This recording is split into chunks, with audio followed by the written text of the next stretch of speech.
Muito bem. Finalizando aqui a correção do Enem em 2015, caderno Rose. Vamos aqui na questão 3. O principal articulador do modelo, aliás, o principal articulador do atual modelo econômico chinês argumenta que o mercado é só um instrumento econômico que se emprega de forma indistinta tanto no capitalismo quanto no socialismo. Porém, os próprios chineses estão se sentindo na sua sociedade o seu real significado.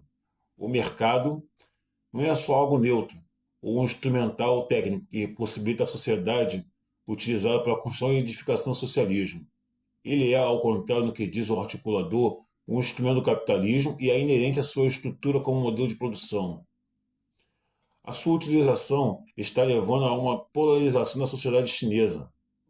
Aqui, ó, Oliveira, a Revolução Chinesa, carros antigos, caros amigos, aliás, caros amigos. Bom, no texto, as reformas econômicas ocorrendo na China são colocadas como antagônicas à construção de um país socialista. Nesse contexto, a característica fundamental do socialismo, o qual o modelo econômico chinês atua, se contrapõe é a, letra A, desestatização da economia. Não, desestatização não, aqui seria estatização, planificação, tá certo? Letra B, instalação de um partido único. Não tem nada a ver isso não. Não está isso no contexto não.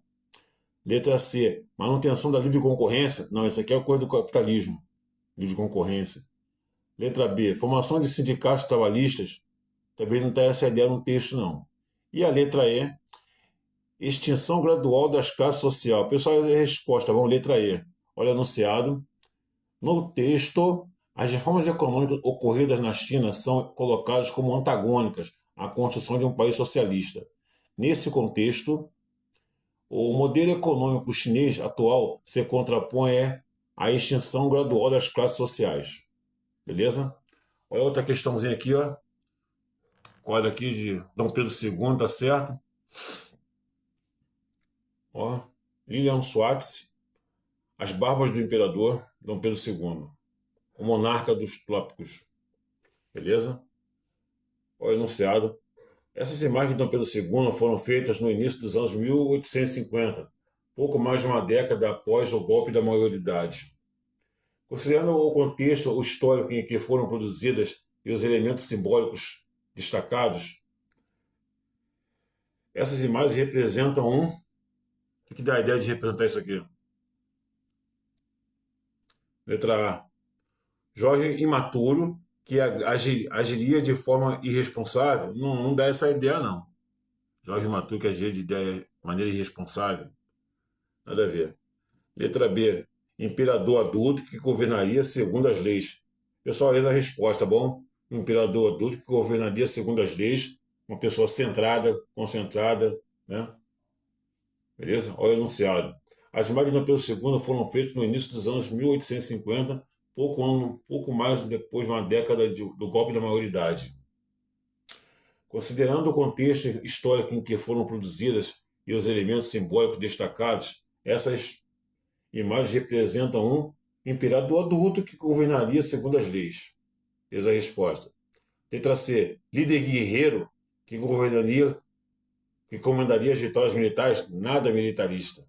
Nada militarista. Letra D. Soberano religioso que acataria a autoridade papal. Também não dá essa ideia, não. Letra E. Monarca absolutista que exerceria seu autoritarismo. Não, isso aqui dá a ideia de idade moderna, tá certo? Lá o absolutismo monárquico é um fenômeno da idade moderna. Fora disso, seria um anacronismo, tá certo? Então a resposta certa para essa questão aqui é a letra B. Imperador adulto que governaria segundo as leis, a ideia de uma pessoa centrada. Tá certo? Uma outra questãozinha aqui, ó, questão 32.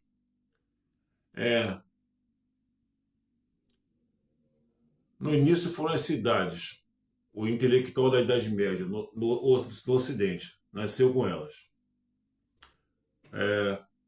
Foi com o desenvolvimento urbano, ligado às funções comercial e industrial, digamos modestamente artesanal, que ele apareceu como um desses homens de ofício que se instalavam nas cidades nas quais se impôs a divisão do trabalho. Um homem cujo ofício é escrever ou ensinar, e de preferência as duas coisas a um só tempo. Um homem que profissionalmente tem uma atividade de professor e erudito. Em resumo, um intelectual. Esse homem só aparecerá com as cidades. Isso aqui dá a ideia de divisão do trabalho, né? Nascimento das cidades. Ó, o texto aqui dessa pessoa, Goff, né? Os intelectuais da Idade Média. Aliás, os intelectuais da Idade Média. Bom, contexto aqui, né? O enunciado. O surgimento da categoria mencionada no período em destaque no texto evidencia o A. Letra A. Apoio dado pela Igreja ao trabalho abstrato. Igreja. Não tem isso aqui no texto, não. Igreja. Letra B. Relação entre desenvolvimento urbano e divisão do trabalho. Opa! Eis a resposta, pessoal.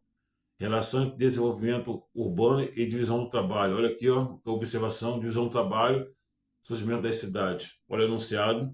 O surgimento da categoria mencionada no período em destaque do texto evidencia relação entre desenvolvimento urbano e divisão do trabalho. Eis a resposta. Letra C foi a qual eu marquei errado.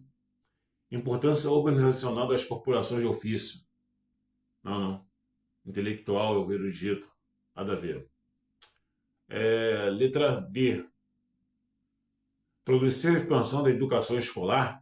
Também muito menos isso daqui, educação escolar. E letra E. Acúmulo de trabalho dos professores eruditos. O texto não fala sobre isso. Então, a resposta para essa questão aqui é a letra B de bola. Relação entre desenvolvimento urbano e divisão do trabalho. Bom, pessoal, por enquanto é isso aí. Finalizando aqui a correção de 2015, tá certo? Se puder se inscrever nesse canal, deixe seu like aí. Valeu, tá bom? Muito obrigado.